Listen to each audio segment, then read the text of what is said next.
యూనస్ బంగ్లాదేశ్ను అంధకారంలోకి నెట్టేశారని ఆరోపించిన బంగ్లాదేశ్ మాజీ ప్రధాని షేక్ హసీనా బంగ్లాదేశ్లో అనిశ్చితి కొనసాగుతుంది. అక్కడ ఉద్రిక్త పరిస్థితులపై ఆ దేశ మాజీ అధ్యక్షురాలు షేక్ హసీనా ఆందోళన వ్యక్తం చేశారు. మహమ్మద్ యూనస్ నేతృత్వంలోని తాత్కాలిక ప్రభుత్వం దేశాన్ని పూర్తిగా అంధకారంలోకి నెట్టేసిందని ఆరోపించారు.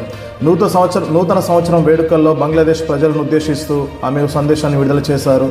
దీన్ని పార్టీ ఎక్స్లో పోస్ట్ చేసింది.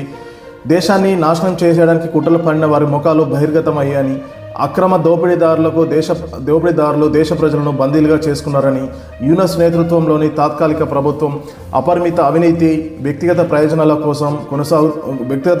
కోసం దేశాన్ని అంధకారంలోకి నెట్టేసిందని ఆరోపించారు.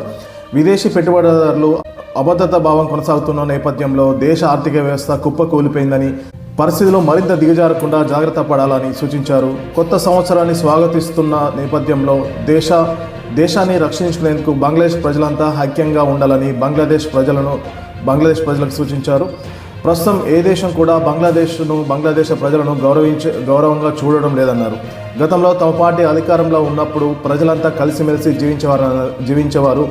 ఇప్పుడు ఆ పరిస్థితులు ఎక్కడా కనిపించడం లేదని, క్షేత్రస్థాయిలో రాష్ట్రాలు, జిల్లాలు, గ్రామ స్థాయిలో కూడా మైనార్టీలో అభద్రతా భావం ఏర్పడిందనేసి షేక్ హసీనా ఆరోపించారు.